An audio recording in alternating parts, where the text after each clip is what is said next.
Hi, everybody, and happy Tuesday. This is Dr. Stephanie, your double board certified critical care physician, and I work with physicians who are struggling with their jobs, burnt out with their careers, or who just want some career advice. Through my books, webinars, coaching, and speaking, I help physicians discover alternative jobs and careers in medicine so that they can practice medicine on their own terms. And welcome to Let's Talk Tuesday. I know it's been a while, but I thought I would just hop on Facebook tonight and talk to you about something that's near and dear to my heart. Now, as you all know, Medscape just released its annual report on physician burnout and suicide, and I just wanted to take a couple minutes to discuss that with you. But before we get started, I have a favor. If you like a comment, hit the like button. If you love a comment, hit the love button. Please feel free to comment in the comment section. As a matter of fact, just drop a comment just to let me know that you're watching. And if you're watching this on replay, type replay, and then please feel free to share this video. So like I said, this is Dr. Stephanie, and we're going to talk about the Medscape 2020 Physician Burnout and Suicide Report.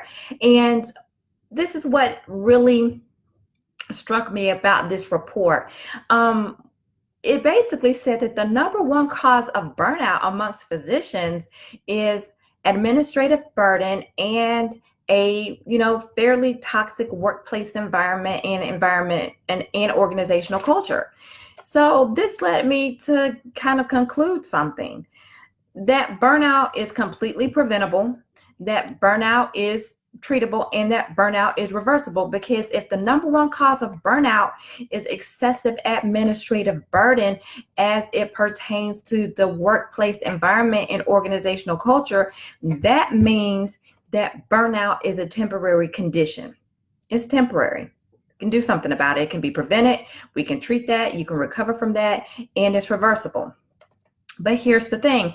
Unfortunately, so many physicians who are suffering from burnout only see their only viable option is to leave clinical medicine altogether. And that is such a travesty, because once they recover from burnout, they often feel the desire to return to clinical medicine again. However, here's the kicker. Once you've been out of clinical medicine for a period of time, and it's a short period of time, just 2 years, it is nearly impossible and very difficult for you. Hey, Kelly, how are you? It's very difficult for you to return to clinical practice. So here's the thing. A lot of physicians who are suffering from burnout let a temporary condition force them to make a permanent decision. Burnout is temporary. It is preventable, is reversible, is treatable, but sometimes it forces physicians out of clinical medicine. And depending on how long you're out of clinical medicine, that can become a permanent decision, because it makes it hard for you to get back in clinical medicine if you've been out for a period of time. And that period of time is 2 years. So here's the thing. Any physician who is struggling with burnout or feeling the signs of burnout, I recommend you do 3 things, because I'm a critical care physician, and according to the Medscape report, the highest rates of burnout are seen amongst critical care physicians, ER physicians, family medicine, internal medicine, neurology, and urology. So I have suffered from burnout. I no longer do, but I suffered from it. So there's 3 things that I recommend you do, and 3 things professionals recommend you do. First of all, you need to get help. And if you don't want to seek out professional help, please reach out to your colleagues. If you don't want to reach out to your colleagues at work, reach out to your colleagues who aren't at work. There's a lot of great Facebook groups full of supportive physicians who can help you out when you're dealing with these issues. So reach out and get help. The second thing to do is to really kind of pinpoint why you're feeling burnt out. Is it the administrative burden at work? Is it your toxic workplace culture? Is it the fact that you're having to spend a lot of time at work? Whatever it is, pinpoint what it exactly is going on and make a plan to deal with that thing. And thirdly, before you walk away from medicine, before you walk away from clinical medicine, before you decide to hang up your white coat, before you decide to hang up your stethoscope, try locums. And why do I say that? Because one of the top causes of burnout is a feeling of a loss of control. Feeling that you have no control over your work schedule, feeling as though you have no control over how your day is set up, feeling that you have no control over the trajectory of your career. Before you walk away from clinical medicine, try locums, because the great thing about locums and the great thing about being a locums doctor is the fact that it gives you back your control. Because as a locums doctor, you choose when you want to work. You choose your schedule. It's just as simple as this. Hey, Dr. Freeman, are you available? Hi, Dr. Khadijah. Hey, Dr. Freeman, are you available to work those dates? If I don't work those dates, guess what? I say no. Period, point blank. Locums gives you the opportunity to say no. Hey, Dr. Freeman, do you want to work at this assignment? This is what the pay rate is. I get to say no.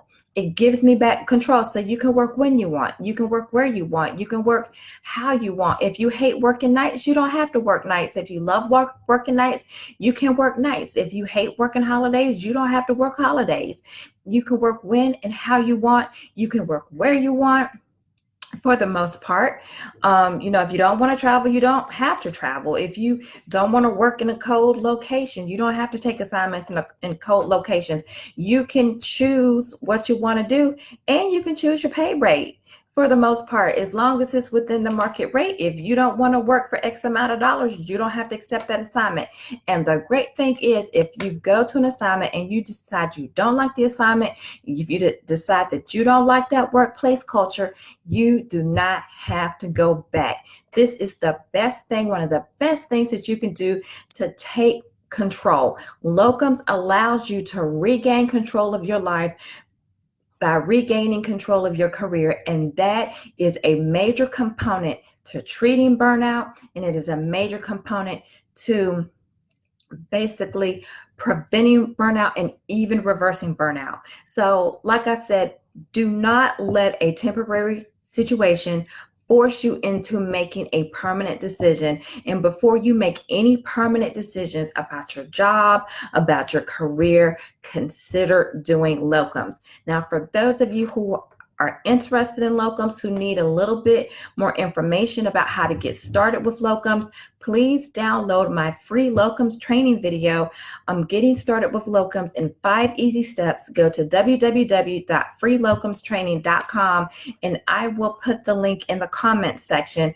And I also want to invite everybody to my upcoming locums conference, the Locums Doc Summit, which will be held May 16th and 17th in Houston, Texas. And this is going to be an exciting conference where you will get to be surrounded by like-minded physicians, and we are going to learn the tools, the tips, and the strategies to help you not just survive as a locums doctor, but to thrive as a locums doctor. So for more information, go to www.thelocumsdocsummit.com. That is www.thelocumsdocsummit.com, and I will put that link in the comment as well. So this is Dr. Stephanie. Thank you so much for joining me for Let's Talk Tuesday, and I will talk to you soon. I hope you guys enjoy the rest of your evening, and thanks, and bye-bye.